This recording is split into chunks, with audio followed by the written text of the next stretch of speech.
But so when did you get turned on to the pimp game? The pimp game, I got turned on to the pimp game at a young age. My uncle was a pimp. My mom was a prostitute. Really? You know what I mean? Yeah, absolutely. Nigga, my mama was in the game, nigga.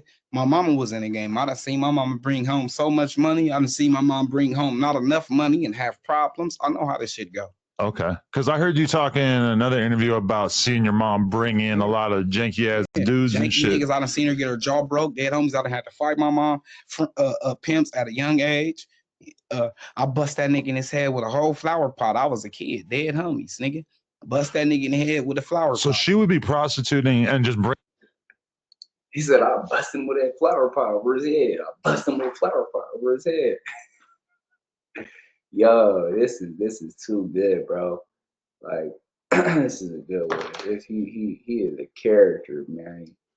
Bringing the guys to the crib. Bringing them to the crib. I remember hotels. You know, hotels. Every hotel got one blanket. Everybody know a hotel blanket. Dead homies, they never go get no voluptuous, sexy household shit. They always got the same fucking patterns. Yeah, I remember them patterns as a child. Mama, why we here? You know, as a kid, I remember these patterns. You think it fucked you up in your head seeing your mom do that shit? Yep, it fucked me up in my head. No, it didn't. Absolutely, it didn't. At the end of the day, because I started stealing phones, and I started my auntie used to bring big ass balloons to the house, right? Big balloons, right? And I used to be like, what's these balloons? But you know, we kids. I used to be like, what's these balloons? Dead homies. My auntie bringing balloons. Shout out to my auntie. And you know, if you know, you know. I ain't even finna say your name, but I love you to death, auntie. Dead homie. That ain't even my auntie, to be honest. That's my second cousin. But what was in the balloons? Man, heroin. Oh, okay. Heroin, crystal meth, crack. And as kids, we used to get the balloons and shake them. And and my peoples used to be like, yes, it's look at this. You feel me? It used to be a thing. Like, oh, shake the balloons. That's when we found them.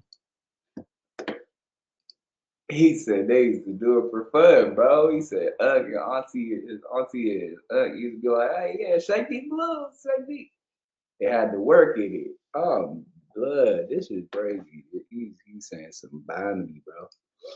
And you know, once, because we kids, and you know, kids run your household on the dead homie. So if you hide anything, your kid's gonna find it. So if it's not a gun, right. If it's, you know, you put guns somewhere else, but if it's like some weak ass drugs, if you can manipulate your kids on a dead homies, they used to have us shaking balloons, nigga. We thought it was like some, you put shit in balloons, it's like a celebration. But so this was a way that they would try to not get caught with the drugs, is like, oh, look, I'm just coming in with a bunch of balloons. I'm not bringing in a pound of meth. Man, I don't know what it was. All I know is we was getting money and we had a roof over our head. And shout out to my peoples. Dead homie, shout out to my peoples who just so happen to probably have the fucked up situation and can't work, and you know what I mean, lost their kids in the system and this and that, and that's how we had to live. And it just so happened to be in my household. I seen a lot in my household. Like I said, my mom was doing that shit. My auntie was hustling. So off the back, I was hustling.